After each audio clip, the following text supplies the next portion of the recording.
हत्येमागे कुणीही असो कारवाई होणारच. बीडच्या मसाजोगचे सरपंच संतोष देशमुखांच्या हत्येबद्दल फडणवीसांचं आश्वासन. स्पेशल एसआयटी नेमण्याची घोषणा. आमचं सरकार संविधानाचा सन्मान करणारं. परभणीमध्ये कॅमेऱ्यासमोर दगडफेक करणाऱ्यांना सोडलं जाणार नाही. मुख्यमंत्री फडणवीसांचा इशारा. कामगिरी बरोबर नसावी म्हणून भाजपमधल्या काहींना मंत्रिमंडळामध्ये स्थान मिळालेलं नसावं. मंत्री न झालेल्यांना पक्षामध्ये मोठी जबाबदारीही मिळू शकते. फडणवीसांचं विधान.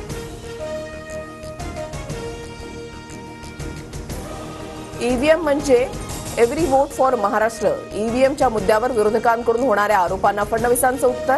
तर विरोधकांकडून अपप्रचार सुरू असल्याचाही पलटवार.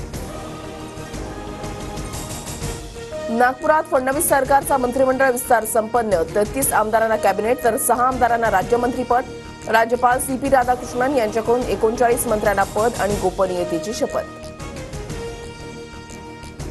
मंत्रिमंडळ विस्तारामध्ये 20 नव्या चेहऱ्यांना मंत्रिपदाची संधी. भाजपच्या 9, शिवसेना शिंदे गटाच्या 6 तर राष्ट्रवादी अजित पवार गटाकडून 5 नव्या चेहऱ्यांना मंत्रिमंडळामध्ये स्थान.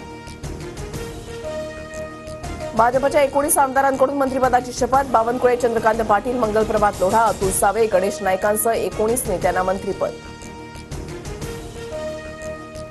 शिंदे गटाच्या 11 आमदारांना मंत्रिपदाची शपथ. शंभूराज देसाई, उदय सामंत, भरत गोगावले, संजय शिरसाट, भुसे, प्रताप सरनाईकांना मंत्रिपदाची संधी.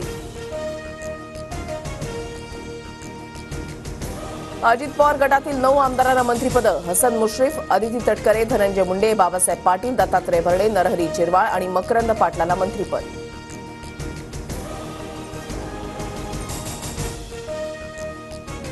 अजित पवारांचं पक्षामध्ये धक्कातंत्र. छगन भुजबळ, दिलीप वळसे पाटलांसह अनिल पाटील आणि धर्माराव बाबा आत्राम यांना डच्चू.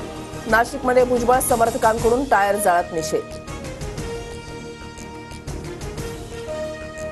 सोमनाथ सूर्यवंशी मृत्यू प्रकरणी आज परभणीमध्ये आंबेडकर अनुयायांकडून बंदची हाक. परभणीमध्ये आज धरणा आंदोलन करण्यात येणार. मुंबईतील किमान तापमानामध्ये घट. मुंबईमध्ये थंडीचा जोर वाढला. ठिकठिकाणी शेकोट्या.